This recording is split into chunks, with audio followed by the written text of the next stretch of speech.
Tell me about yourself. Where were you born and raised? Edmonds, Stevens Hospital, 1986, July 11th. My mom and dad raised me in Mukilteo.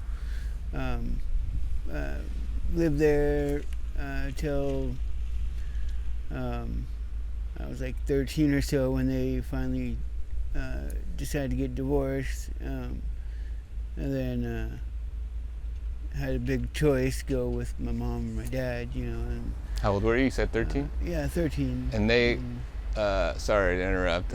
I'm just so curious. Like, they gave you a choice. Like, who do you want to live with? Yeah. Wow.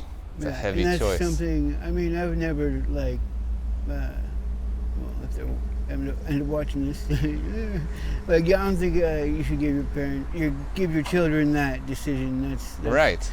Yeah. I mean, I chose to go with my mom. I always had a really close relationship with my mom and everything, and I think that kind of maybe caused like resentments between like my dad and I. You know what I mean? It's like, and maybe they weren't thinking of it. They were trying to find out what was best for me or whatever, But I would have much rather like just been told where to go, or like split the time, or do whatever. So just anybody going through that. Oh no, yeah. I have it's my sister Angie, then my brother Jason. We all grew up together in the household, and so my sister's 2 years older, and then my brother's 2 years older than that, so 4 years older than I.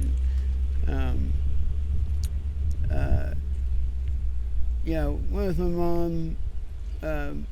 Moved around a little bit. Been to mainly up north around Everett, Marysville, Arlington, Stanwood. I went to like almost every school up there. Moved around a lot, That's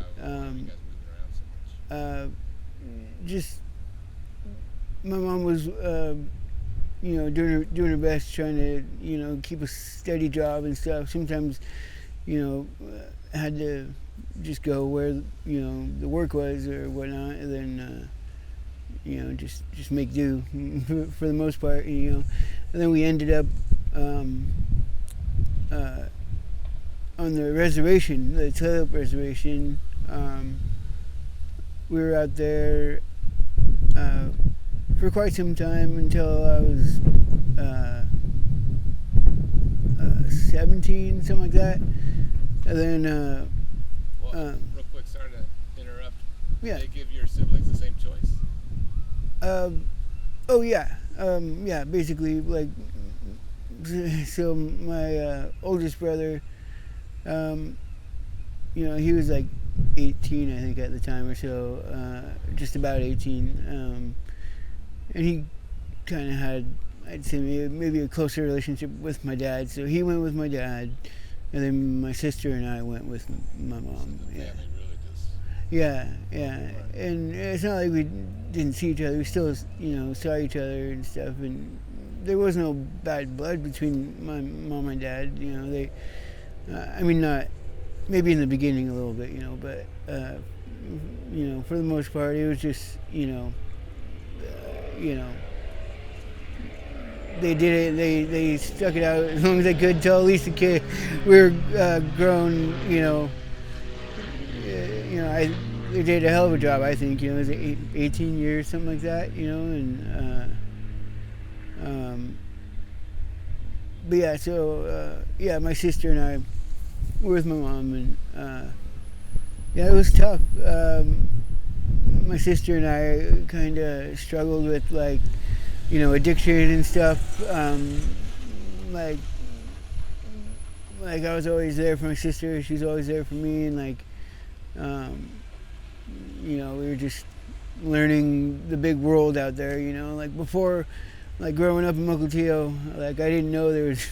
It sounds stupid, but I didn't know there was a world outside Mukilteo. And then like kind of sheltered kind of environment, you know. And then finally get out there on your own, and you know, just you know, didn't follow my parents' advice on most things, I guess. Well, let's see. Real quick, you guys were on the reservation for a while, a little bit. Yeah. And what was that experience like for you guys? It's nice out there. We're kind of deep out there on it's called Shoemaker Road. It's past the tribal center and stuff. And well, actually, to be honest, it was kind of a hard time because of the guy my mom was dating. At first, you know, he was you know, seemed like a good guy for my mom, and you know, made her happy, you know, whatever. But he, like, deep down had like an agenda to like get my mom away from us, you know, and like, you know, separate us. And you know, he wasn't successful at it, so then he started getting like just mean, you know. Like, my sister eventually my sister took off. She met her ex-husband, the father of one of her kids, and they kind of went and did their thing, and I stuck it out with my mom. And yeah, there was just like, he was kind of vindictive, like, you know, I don't like to speak negative or even speak about the dead, you know. He since passed on, you know, so, you know, it is what it is, you know. I forgive him for, you know, shit that he did to me, whatever. And he didn't do anything like physical or anything, but just emotional. Like, he was just kind of an asshole. But you know, it's whatever. My mom and I still stuck it out. You know, we kind of made a pact at the beginning, of all that. Like, you know, we wouldn't let anything come between, you know, us. And yeah, she kept that promise for sure. Yeah, but then eventually, when I was like just turning 18, because of all the hell that he was kind of putting us through, my mom was having a real hard time, you know, emotionally and mentally. She was diagnosed bipolar, you know, and struggling with that. She needed to kind of just get away from it all, and so she moved down to California with a friend of hers, and then from then on, like, then, you know, I was really, you know, on my own, so to speak, you know. You didn't go to California? No, I stayed here. At 18. Yeah. Well, yeah. You didn't go with your dad? No, I didn't go back to my dad. That's where I moved into Everett, and I met my like best friend. I've known him for a long time. His name's Zach. Met him, and he let me stay with him at his apartment that he had, and you know, we just kind of hit it off. We were like, you know, we worked at Wendy's together, and just kind of, you know, stuck together wherever, you know, I would go. He'd you know, we'd somehow always end up meeting back up, you know, if one of us, you know, went some way. And so at this time, how old are you? And so that was like 19 or so, until, shoot, because then I got, from Wendy's, I got a job, well, doing other, like, multiple jobs, painting and this and that I would do. But like, my main kind of like work that I would go to was like the food service industry, like in management. I made my way to Taco Bell. We both worked at Taco Bell for some time, and then I met my other best friend, Marlo, he was the general manager at the time. Hey Marlo. uh, but in from there, we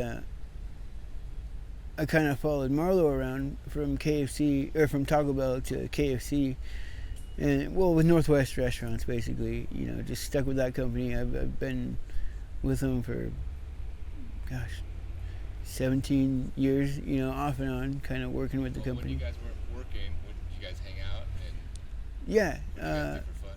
And what was your thing? Like Marlo and I mean, we'd go to the, casinos and we'd have fun. Like,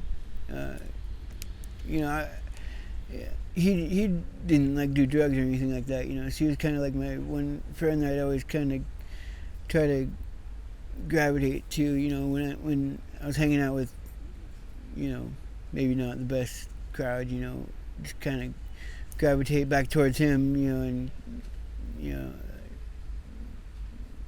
get clean for little stints here and there. But like one time he took me to go see his family down in Mexico. Went to Mexico City down there. Yeah, that was a lot of fun. Like it was, I've never been out of the country before, and it was just wild, just completely different culture down there. People driving like maniacs. Like I guess they do up here too. I guess it's a little bit more so.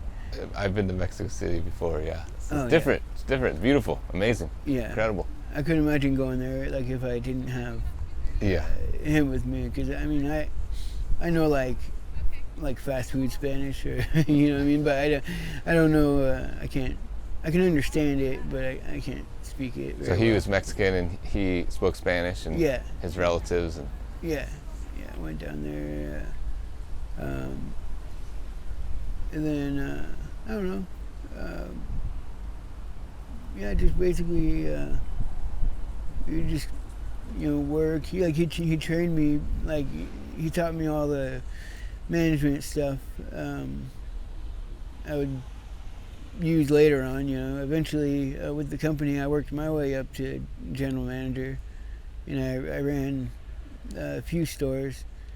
I don't know, kind of got a reputation of a manager that can like turn like failing stores around, and get them performing again. Like I don't know. I guess they just have kind of a way with people. I guess I don't know.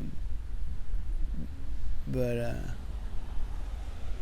I worked in Smoky Point. I ran that KFC store for some time. That's where I kind of learned, the how to be a manager, basically. And then from there, they moved me out to Issaquah. I ran that store for a couple of years and turned it around. And then they transferred me from there all the way out to Anacortes. Yeah, they definitely own so you. Had to, like, move. Well, no, this was all. This was. Let's see, what years was this? It was after I met my wife, Cassie. We met in actually Marysville KFC. That's where I started KFC, the management part. But we met there like 2012. We both had like a year clean. I went through a program, like the Salvation Army program up here in Seattle. I went to that, and I actually didn't finish the program. I got kicked out of the program. Just total accident.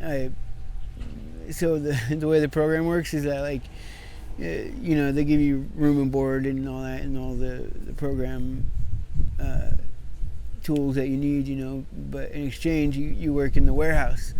And they used to have that store down there across from the Safeco no, not Safeco. The ball fields down there. Yeah. Yeah. They since moved, but yeah, it was 5 months. And it's a 6-month program, and 5 months in, I broke one of the big rules, which is to not. Well, you can't smoke while you're working because it's like a wooden warehouse, and I wasn't smoking or anything, but I had a lighter in my pocket, and they did like a random search when everybody leaves. Sometimes they'll do a random search to make sure people aren't stealing stuff or whatever, and they were like pat me down, and like I could have lied because it was small enough they didn't like notice it, but it's a program of recovery, so you don't want to be. So anyways, I was being honest, hoping that they'd cut me some slack, but the rules are rules. That's just life. When you say smoke, are you talking about weed or cigarettes? Just cigarettes, yeah. And you weren't even allowed to smoke cigarettes? No, not at. Not there. At work, right? While you're working. But the lighter was like evidence. In the morning, or yeah. Because you go smoke in the morning, and then you run up to your room, and you throw your stuff in the drawer or whatever. And I thought I did. I just didn't feel it because it was like a little mini Bic, So yeah, they caught it, and like the captain, he was trying to fight for me, like with the majors, but they had to kick me out, and they said I could come back in 30 days, but I ended up going, called my sister, and she kind of really helped me stay on track, and then I moved in with my dad at that point. This was all just before meeting Cassie. I was with my dad, and then he was like, "Why don't you go get a job?" I was like, "Okay, sure." Like, where? And I called Marlo. Of course. And that whole that was the beginning of like the longest clean time I've put together. Her and I. Put 10 years together. Really long time. Yeah, and it was great. Best. What was it? 10 years of what years? From 2012 till the pandemic. After the pandemic started, sometime in there. It was greatest time both our lives, working and just everything. We had our apartment, and both our families were just like super just happy. We met, and everything's going great, and so I say I had 10 years clean, but like we were still like drinking alcohol, like but we were able to keep it like as just a social occasions and stuff, but then it all kind of like spiraled, got out of hand, the drinking part, when her mom got sick, and really quickly it went, and she passed away 2018, and from there it hit us both really hard. Like I was really close with her mom too. Her mom was like like my mom, and yeah, it's really hard for both of us, and we just weren't acting right with each other and stuff, and like we just had to separate, so we actually split up, and at the time it was like we may not ever get back together, but we yeah, and but deep down, like I think we both kind of was hoping maybe, but we had some shit to do, and so we took a year to get our shit together, and we both quit drinking, and she called looked me up, and yeah, we got back together. And the pandemic, though, it's been yeah, it's been interesting. I don't know what it is. I don't know whether it's just the world's different or what, but we've just been out here. I don't know if it's like something calling us to, or like, I don't know what it is. Well, what was that transition to the streets for you guys? Um, Because were you guys living in an apartment, and yeah, then yeah. So what yeah, happened? well, we had the apartment. We split. Hmm. And then I couldn't stay and pay for the apartment either. I ended up uh, losing my job with Northwest.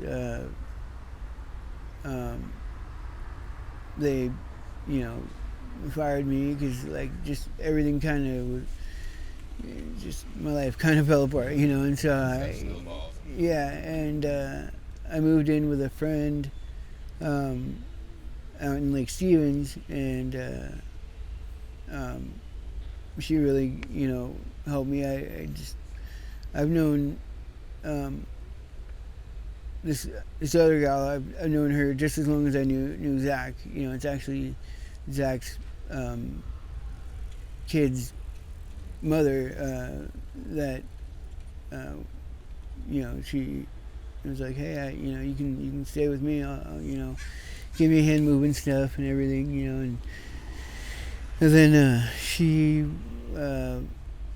got an apartment on her own, and met somebody, and they were dating, and it was weird. We both have talked about you know being with somebody else and just reflecting a lot, and like just sort of it was eye opening for both of us. Like it kind of like showed us in a way like what we were doing to each other, but like from the other perspective, like kind of how we were acting. It was really weird. We sometimes we'd be like talking, and just like mind's blown. It was like, wow, can't believe that, But definitely a lot of growing, just Well, when did as you guys, individuals. like, when were you on the streets?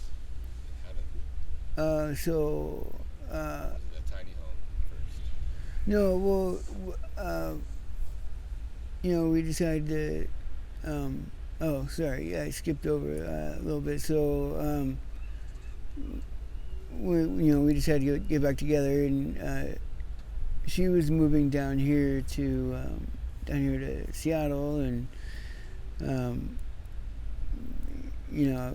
the city was like empty because of the pandemic and everything, and so I was like, well, why the heck not? Like I never really wanted to move down here just because there's so many people, and the big city and stuff, and I figured, okay, well, so she still had her job at that point because we were getting the apartment, and I was on unemployment, and still getting paid from that, and um, just not long after the apartment down here, she ended up losing her job with this medical company, and um, and then like we were just kind of floating along on my unemployment and stuff, and then my company Northwest, they sort of uh, didn't appeal on my right to claim and stuff, and so then that all got reversed, and suddenly I had to like pay all that back suddenly. Pay the unemployment back? Yeah, that was like it's been a struggle, and so kind of at that point when we were losing the apartment there, you know, we kind of like wrote it out. You know, with the apartments, just tried to stay as long as we could. And the apartments, we were actually trying to um, like file a lawsuit because like they there's a few things like they did that were like against you know, the rental agreement and shit stuff. Sorry, I'm trying not to swear, but all right, screw it. All right, but um, yeah, everything was going well for the most part. Like we were kind of we had a good, you know, case built up against them. Um, but then we missed like one hearing we didn't even know about. Uh, I don't even know. I don't even think they sent us like proper, you know, mail or whatever, you know. But that's how it is. If you miss just one hearing, like it gets you know, you lose basically.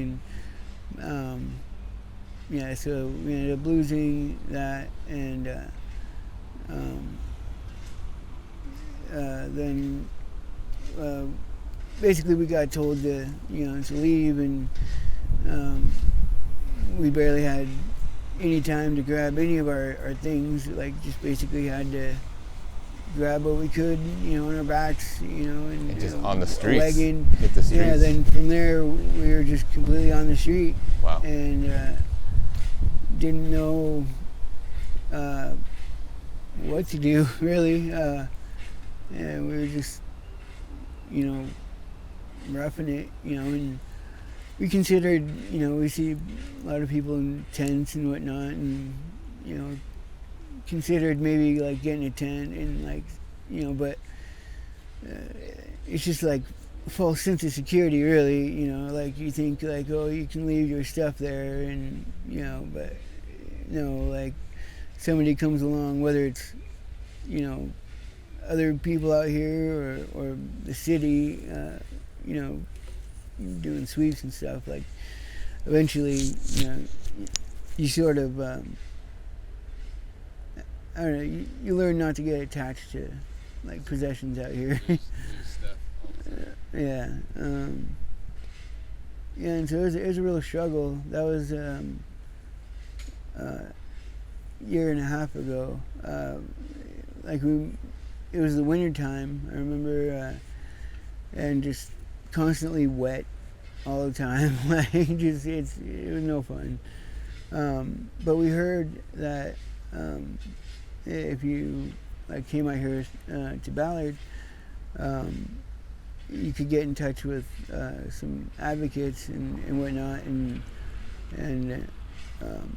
you find your way like into an apartment. You know, there was kind of a little pathway there into an apartment we sort of heard about, so we're like, why the hell not? Give it a shot, you know. So came out here and, you know, just met some of the people, and we were just, you know, we never got a tent really, except for like the last 2 days right before we got into a tiny home. But we were just staying, you know, wherever we could stay dry, and we had blankets, like, you know, sometimes like, you know, we just had each other to stay warm, you know. It was you know, it was, you know, hard and stuff, but like, I don't know, I wouldn't have done it any other way, you know. Like we both just, you know, realized like how much, you know, we still, you know, love each other and shit. And so it was like, we can do it, like no matter what, you know, like we'll figure it out, you know, whether we're, you know, here on the street, you know, one day, or, you know, move somewhere warmer, you know, whatever, you know. So yeah, so we came out here, we got in touch with a guy named Bruce. I'm sure you know Bruce, and yeah, he's quite an amazing dude. He just has a calling to come out here and help people, for a reason, like, I've picked his brain a couple times, and he's remarkable. But yeah, he helped us get, into the tiny home place, and we were there for, just over a year and a half, and it didn't end up, getting us into an apartment. I don't know, they can probably like point fingers at us, like we weren't doing nothing, and like, we're pointing the fingers right back, like what are you doing? It's your job, like they couldn't keep a case manager. They've been through like 4 different case managers throughout the time we were there. They kept, quitting, and like we'd have to like do the beginning, like entry paperwork and everything, like all over again. After like 5 months, we had to like do everything all over again, and so we were getting frustrated, and then just one thing after another, it just wasn't, it wasn't paying off, and so then her and I just decided it was best just to come out here and just do what they're doing, like, but out here, because we still are in the same systems and still in contact with the same entities and people and stuff, like, so at least they taught us kind of like the inner workings of like how everything kind of works, and so now we have a little education, I guess, to help us. We got back out here just it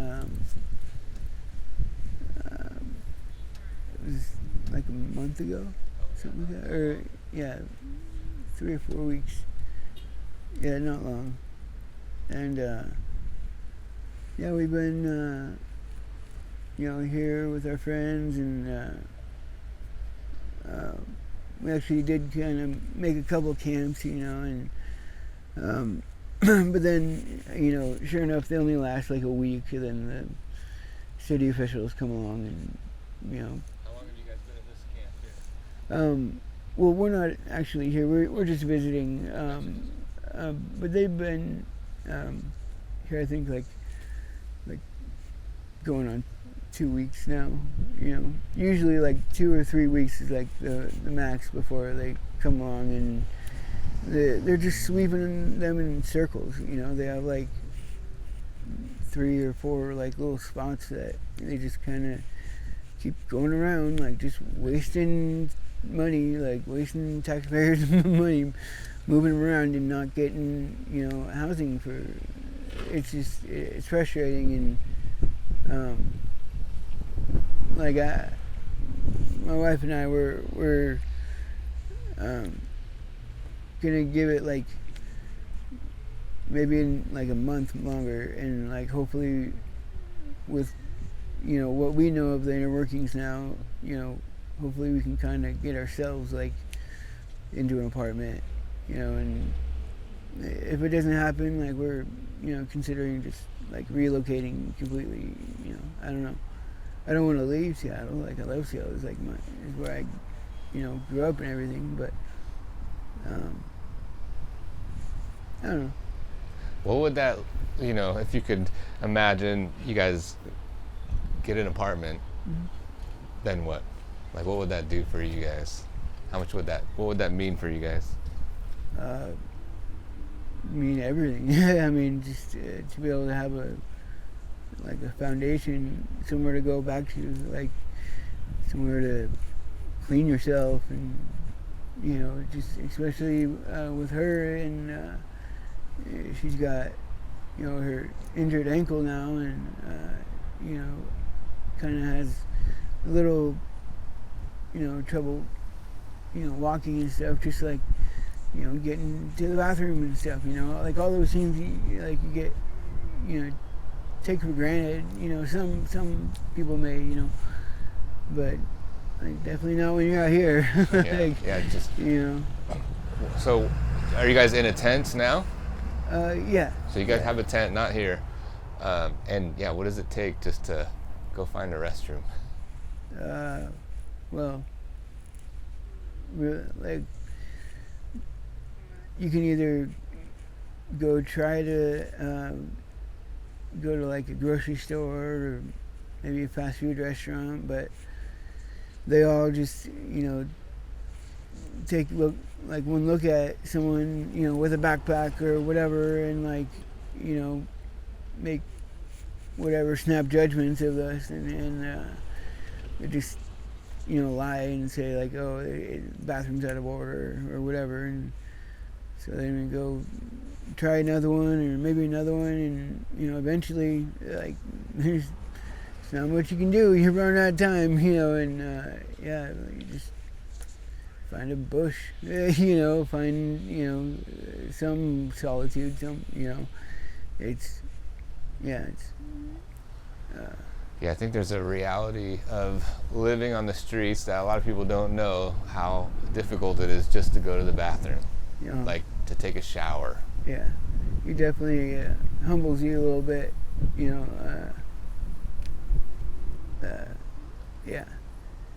like it's embarrassing, like there's like more than one occasion I've been trying to do my business like somewhere away from everywhere, like, and people walking by and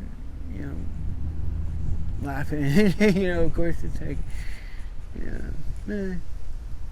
but So if you guys had an apartment, you could, well, yeah, have your own restroom, lock the door. that'd be yeah. I mean, would you start working again? What I don't know if you. Yeah, definitely could. Just have that foundation to, be presentable and go out and Have an address. yeah, definitely somewhere to get mail. I mean, yeah, there's places you can have mail sent to, but it's not always, at the first thought to like go, check the mail when you're just worried about where you're gonna lay your head, how you're gonna stay warm, where you're gonna, get a meal from, or but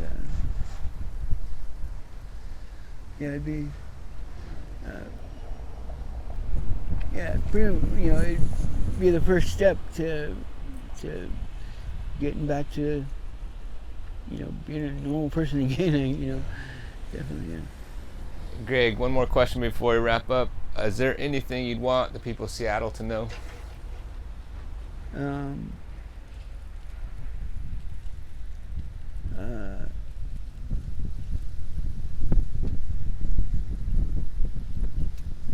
Just that I don't know, we're people too, and anybody is like one or two decisions away from being out here themselves, like anybody can be.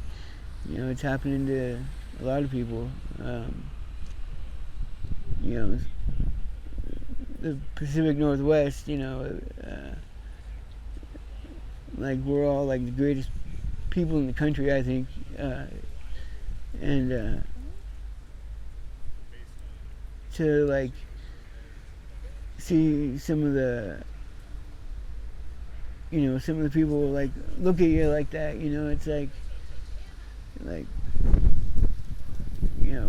just imagine if you were there, like